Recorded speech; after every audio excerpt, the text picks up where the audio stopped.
Hello students. तर मला खूप सारे कमेंट्स आले की category wise cut off rank सांगा, कट ऑफ मार्क्स सांगा. तर त्यामुळे मी कॅप राऊंड 1ची लिस्ट स्टडी करून all India rank, closing all India rank काढले आणि त्याचे मार्क्स सुद्धा काढले आहेत. तर मी क्लोजिंग ऑल इंडिया रँक्स काढले आहेत आणि हे त्याचे मी कॅल्क्युलेटिव्ह मार्क्स आहेत.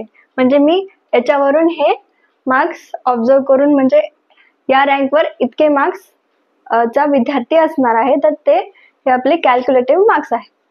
तर फर्स्ट आहे हे आपली कॅटेगरीज.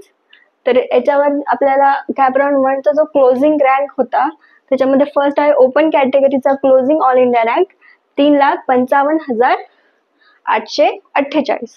ठीक आहे, आणि त्याला मार्क्स आहेत 431. तर हे कॅल्क्युलेटिव्ह मार्क्स आहेत, हे फिक्स्ड मार्क्स नाही आहेत. ठीक आहे. नंतर आहे SCBC कॅटेगरी. SCBC कॅटेगरीचा क्लोजिंग रँक होता 3,93,061. ठीक आहे, मार्क्स 393. नंतर आहे OBC कॅटेगरी.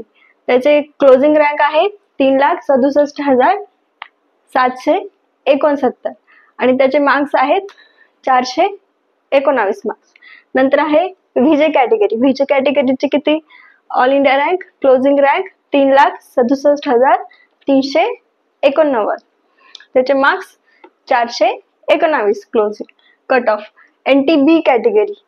त्याचे ऑल इंडिया क्लोजिंग रँक होता 3,98,698 आणि त्याचे मार्क्स, कट ऑफ मार्क्स 388. नंतर आहे NTC कॅटेगरी.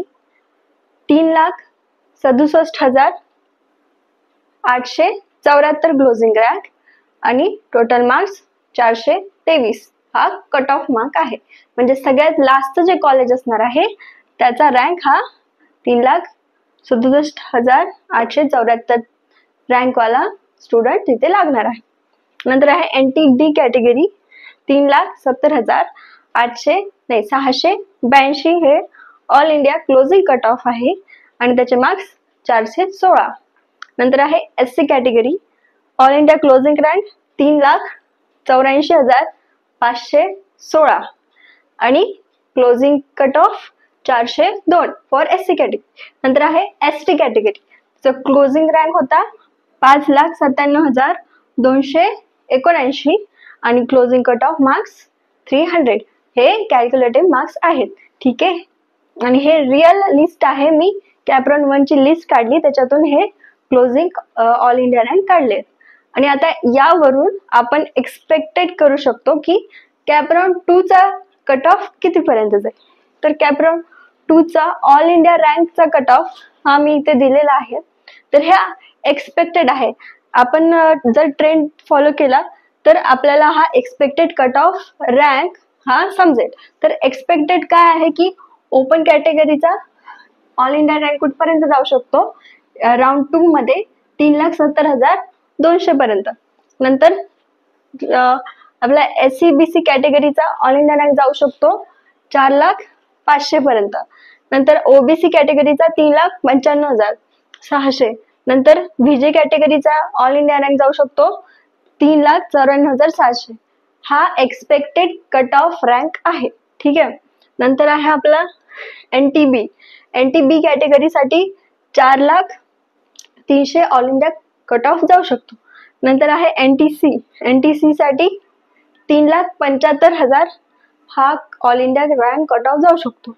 नंतर आहे NTD साठी 3,85,000 हा all India cut off rank जाऊ शकतो. नंतर आहे SC कॅटेगरीसाठी expected all India cut off rank 4,02,006 हा होऊ शकतो. नंतर आहे ST कॅटेगरीसाठी एक्सपेक्टेड कॅप राऊंड 2चा ऑल इंडिया रँक 6,10,000 हे ऑल इंडिया रँक हा असू शकतो. तर हा एक्सपेक्टेड कट ऑफ आहे. आता याचे फॅक्टर्स असतात की हे चेंज होऊ शकतो, जसं की ट्रेंड. तर ट्रेंड का बरं, की जर आपण बघितलं की 2023चा आणि 2024चा ट्रेंड हा याच्यामध्ये खूप डिफरन्स आहे. कट ऑफ खूप हाय गेलेले आहेत, त्याच्यामुळे याचं सुद्धा मागे पुढे होऊ शकतो.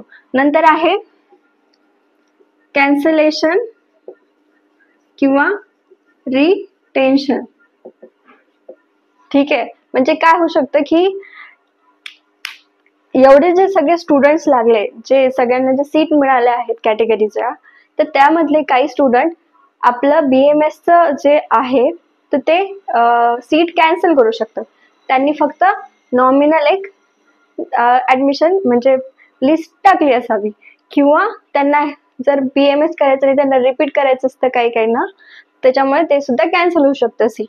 त्याच्यामुळे हा कट ऑफ व्हॅरी होऊ शकतो. तर हा एक्सपेक्टेड कट ऑफ आहे आणि हा कॅप राऊंड 1 चा हा all India rank closing rank आहे. तर हे तुम्ही नीट बघा, तुमचा याच्यामध्ये कुठे ऑल इंडिया रँक लागतो ते तुम्ही अंदाज लावू शकता. तर तुम्हाला अजून काही क्वेरीज असतील मला कमेंट सेक्शन मध्ये सांगा, मी त्या सांगेल पुढच्या व्हिडिओ. थँक्यू.